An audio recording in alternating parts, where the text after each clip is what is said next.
Welcome back to the channel. Making his triumphant return is Aaron Sparrow. How you doing, Aaron? I'm doing well, Wes. Thanks for having me back.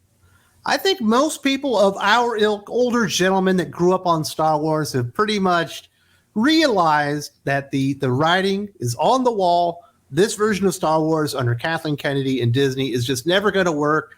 And I thought maybe we hit rock bottom, with The Last Jedi. Maybe it was The Return of Skywalker, whatever the hell that movie was. But there's absolutely nothing that will ever be worse, and it's not even come out yet, than The Acolyte. It sounds like the worst thing in history of anything ever created that was Star Wars. They hired a lady to go and be the showrunner, director.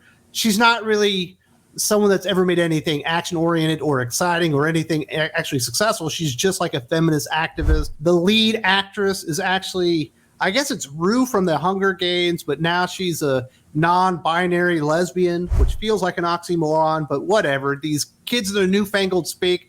So this is all going to be just like this woman-centric feminism weird slant on Star Wars, which we've already seen. We've had Rey, we've had Jyn Erso and all this stuff. And now we just got the cherry on top, the big announcement of the first transgender character in a non-minor role in Star Wars history. And my goodness, this thing it's going to be amazing, although it might not come out, Aaron. Is it just a transgender actor, or is it a transgender? Are they playing a transgender Actor?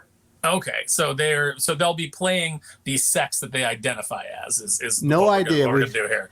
Well, The Acolyte is such a mess. I don't think it matters. I think that this is just kind of an announcement to make it seem like this is still happening. Everything that I've heard about this is that they only really got the money to shoot like a pilot episode or like a proof of concept, and that there's not a budget for the whole show. We're also now hearing rumors from Doomcock that Leslye Headland has been fired, which would not surprise me considering that she got Disney embroiled in a major lawsuit over The Acolyte. And the hiring of a producer that was then dismissed and just given like a $5,000 stipend, but apparently had a contract for much more. So it just seems like everything about this is a disaster. Everything under Lucasfilm is on fire right now. Kathleen Kennedy has murdered the brand of brands and made it just a small little section on a shrinking streaming platform. So what difference does it make? It doesn't matter. None of this matters. There's Star Wars, and then there's Disney Star Wars TM, and none of that counts. But we can have a good time and look at all the stuff as it's happening and watch Rome burn to the ground, because it does all start with the showrunner Leslye Headland, who may or may not still be employed by Disney and Lucasfilm. This is what she said a while back. First of all, I really wanted people that were different than me. I certainly didn't want a room full of people that were just agreeing with me vehemently, not ideologically, but artistically. People that kind of had different writing styles or were interested in different things, all that kind of stuff. I love how she actually had to put the caveat in there. I want people that disagree with me, not ideologically, but only artistically. It's like, oh my God, could this be a bigger disaster waiting to happen? How many times did she mention that she was a lesbian? Because I saw an interview with her at Celebration, and she made sure to work that in like 5 times in a 3-minute interview. It was just like, okay, I get it. Like, I understand. Why are we belaboring What movies have you directed? What story did you write that was really exciting that should get me excited about The Acolyte? Well, she can't actually put any of that out there because she's never actually done any of that.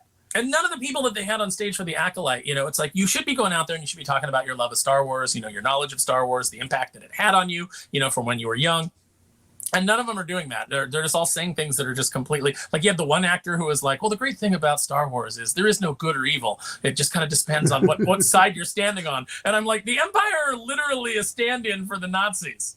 You don't get much more evil than that.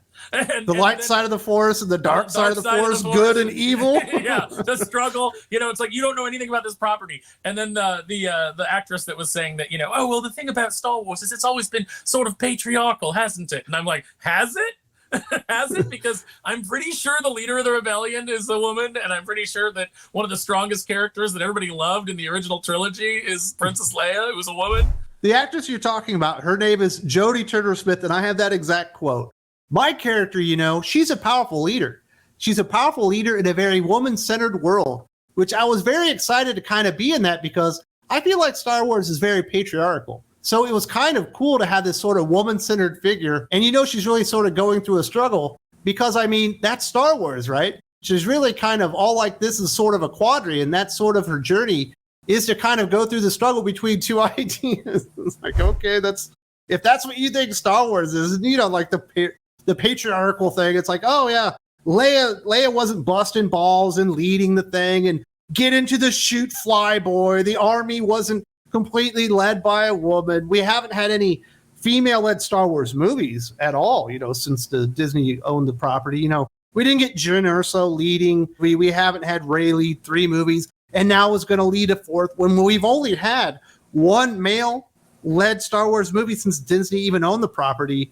And I think these people just don't know anything about what they're talking about and just make up these talking points that they think are going to hit with some type of weird feminist audience that probably has less than zero interest in Star Wars to begin with.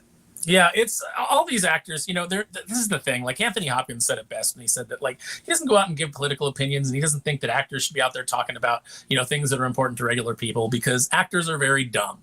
And, I know some very smart actors, but I also know some abysmally stupid actors. So, it is, and it seems to be the ones that are smart are the ones that keep their mouths shut, and the ones that run their mouths are the ones that don't know anything.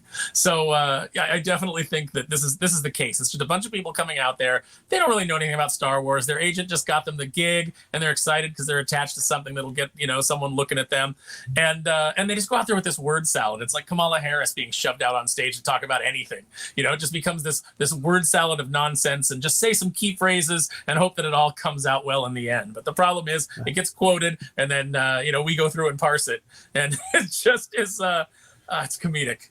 Nothing ever holds up to scrutiny. The only thing that would make this show even a bigger disaster waiting to happen, if it even comes out, would be like Mark Ruffalo comes in as is like a special cameo. Like, oh great, some Mark Ruffalo speak. This guy only makes himself sound like an idiot constantly. Maybe we'll get Lizzo and Jack Black back in there for reprise some roles. That's and it's set during the High Republic, which is an era that nobody cares about. It's a very Kathleen Kennedy Lucasfilm story group, diversity and dinosaurs created era, up on that blackboard where they had all the things that they wanted to see in Star Wars, and like diversity's up there twice.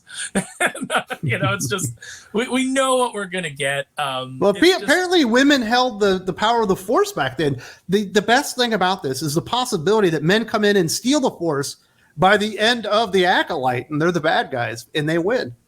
I mean, that's probably the whole situation. It doesn't matter that in the expanded universe, which of course Kathleen Kennedy and her ilk famously threw out when they took over, and then have gone back and continually strip mined to give us worse versions of what we had before.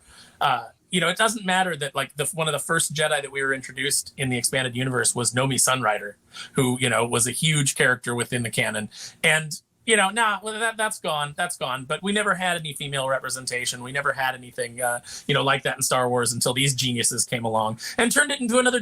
This is the problem. Disney cannot help but turn everything into a princess brand. And when you're dealing with things that are very, centered towards boys, and I hate to tell you this, although there are many girls that love Star Wars and loved Star Wars throughout the years, it is aimed specifically at boys and the sort of things that boys enjoy. When you take all that and you submerge it in the Disney princess factory, it comes out and it appeals to nobody. It doesn't really appeal to girls all that much. You didn't really increase that number very much. And you turned off all the boy fans, and all the male fans that, that are older are just kind of like walking away. Merchandise sales are in the toilet. I can tell you that it's really hard to move Star Wars action figures. We just got some new assortments in with different characters. You know who the characters that are selling are? Luke Skywalker, and to a lesser extent, Cal Kestis. That's it. From the whole assortment, those are the only two that are moving. Well, I don't think it's just men that have walked away from Star Wars. I think just any Star Wars fan has. But that hasn't stopped them from putting diversity twice on the board. The Walt Disney Company has made huge strides to improve representation across the board, and the Star Wars galaxy is no different. Last year, transgender and non-binary actor Zoe Terakis was cast in the upcoming Project Ironheart, becoming the second openly trans actor to appear in the Marvel Cinematic Universe after Zach Barrick from Spider-Man Far From Home in 2019.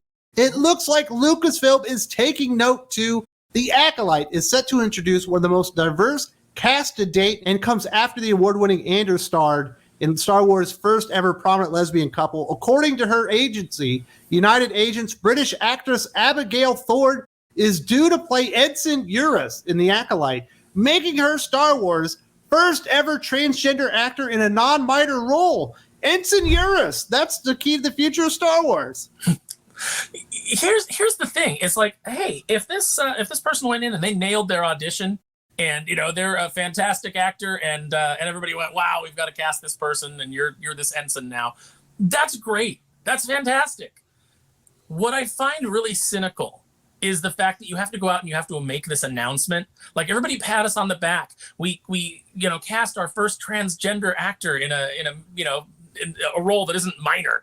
Like, what do you want for that? You want pats on the back for that? That, to me, what you're doing is you're parading that person out there, and you're using their identity as a shield, and you're parading them out there as kind of like, hey, everybody, come to this, look at the sideshow we're creating. Everybody come and look. Like, you're making that person stand out in a way that maybe, if you just put them in the show and they were able to get by on their own merit, maybe people would celebrate them as that character. Now, I know this is Disney Star Wars, so nobody's going to watch, and very few people will even talk about it. But you could have had that opportunity, and I thought that was the point. I thought that's what we were all striving for, is the fact that people don't want to be othered. People want to be just accepted within society for who they are. And it seems like all of these companies just use it as a big thing. Look how virtuous we are, and they paint a target on that person's back. I think that's one of the things that's really turned people off. It's not all the race swapping, the gender swapping. We've got to get somebody non-binary in the role. Oh, we hired somebody that's transgender. We need to get an article out there.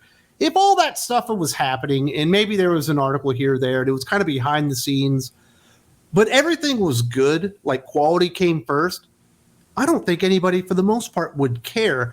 But the quality is so bad that you can tell the way that Disney is working when it comes to just Disney proper, Pixar, the MCU, Star Wars, that the quality of the programs and the stories are taking a back seat so that they can go out there and virtue signal and hire, somebody from every corner of the world with every different gender identity and every different sexual persuasion to go out there and scream to the rooftop that they're more diverse than ever. But the problem is your movies suck more than ever. And that's why there's this enormous spotlight on all of this. There's no quality to back this stuff up. And it feels like, since the quality has taken a back seat, I have something to blame it on, because they're pushing diversity so far ahead of everything else. It feels like that might be one of the reasons that things are struggling right now. Yeah, literally the only thing I knew about Strange Worlds from Disney was that it had a gay main character. That was the only thing that I knew about it. All of the marketing centered on that. And I had no idea what the story was. I had no idea why I was supposed to care. It's just, this is proven time and time again that just going out there and saying you have a character that's A, B, and C doesn't move the needle at all. And in fact, kind of makes people suspect about the overall product. And then they don't go. This marketing doesn't work. Nobody cares that you put a transgender actor into your project, except for the people on Twitter that care about that, who aren't going to go support your movie anyway. Or if they do, they don't exist in enough quantities to move the needle. What you need to be telling us is why we should care about this project. Why is this going to write the course on Disney Star Wars? And the big problem that Disney has, one of the big problems Disney has right now, because there are many, but one of the big problems they have is that they refuse to ever admit that they've made a mistake. They refuse to admit that Last Jedi was a complete debacle, that Rise of Skywalker was trash, that they've broken the fan base, that the things that they've produced, like Obi-Wan, I hear Andor's good, but nobody watched it, but things like Obi-Wan, Book of Boba Fett, the third season of The Mandalorian have all been garbage. They refuse to acknowledge any of that, and even in private and course correct. They just keep doubling down, and they're hitting diminishing returns at a time that the company cannot afford it. The park attendance is dropping. All of their projects are poisoned. They haven't had a successful movie. Like the last 8 movies they've had have not, probably not even broken even, as far as we know. But they've lost. Guardians of the Galaxy likely made a lot of money, but that's the only one I know of. I saw some breakdown of that in Wakanda Forever, and it's probably not as much as we think, but they probably edged into slight profit. But slight profit's not enough when you're dealing with these amounts of money, when you're spending $200 million plus on the production of a movie, and then even more on marketing it, and you're only to get back like $100 million. Is that really worth is that Is that lemon worth the squeeze? For these big companies, it's not. They expect big returns on these things. So you're getting diminishing returns. It looks like Indiana Jones is going to, flop as well. It probably should, because all of these things are being handled by idiots. You need to get people back who are storytellers first. You need directors with strong visions. You don't need to be hiring documentarians, who have never directed an action film or a sci-fi picture and putting them in charge of a major production. You need to stop doing that. And you need to be looking at the people that are talented enough to get these things across the plate. And they need to understand their fans aren't stupid. When you go out there and the only thing that you can promote your movie or your TV show on is the sexual identity or the gender identity or the racial identity of a character and put that out front and forward, never talk about the story, because we still don't even know what The Acolyte's actually about, only that it's female-centric and likely has a feminist slant to it just by the people involved with it. They never talk about that stuff. That absolutely is a red flag these days to consumers, this likely isn't going to be a good movie because they've experienced it so many times over and over again. They're not going to keep coming back if they know the movie's going to be bad, because you can't even tell us it's good. Yeah. And even when they go back and they do their remakes of these classics and they, we need to update these for modern audiences, to reflect the world of today. They do things that end up breaking the narrative. The story no longer makes sense. The character motivations no longer make sense. The Little Mermaid, it doesn't make sense anymore because of the changes that you've made. The characters' motivations, the things that they're doing at the end, the fact that Triton's like, yeah, I guess I will let my daughter marry a human. It doesn't work anymore because you took out Eric's sacrifice, Eric's heroic moment, to give it to Ariel. So now he's in trouble instead of her being in trouble and him risking his life to save her, thus paying back her saving him in the beginning from the original. Now you're in this situation where it's like he's in trouble, she saves him, and then Triton's like, I guess everything's okay. When in fact, it was the sacrifice of Eric that made Triton realize that. And that's just a small piece. I could go through, Peter and Wendy and, and tear apart the Little Mermaid ad nauseum and tell you all the things that the stories don't work anymore because the people that are working on them are activists. They have agendas and they don't understand the stories and they don't understand character. All they understand is their petty grievances and how to work them out using these beloved IPs. The biggest mistake in the history of Star Wars was ever handing Lucasfilm over to Kathleen Kennedy. I guarantee you Bob Iger and everyone at Disney wishes they could have a do-over. And she definitely does not understand any of the mistakes that she's made. Or if she does, she kind of revels in the fact that she made them and keeps making them over and over and over again. Recently at Star Wars Celebration, she was outright trolling people, talking about their upcoming projects and acting like nothing ever went wrong with Star Wars. If you haven't seen this video, you need to see it right now. There's also a link in the video description.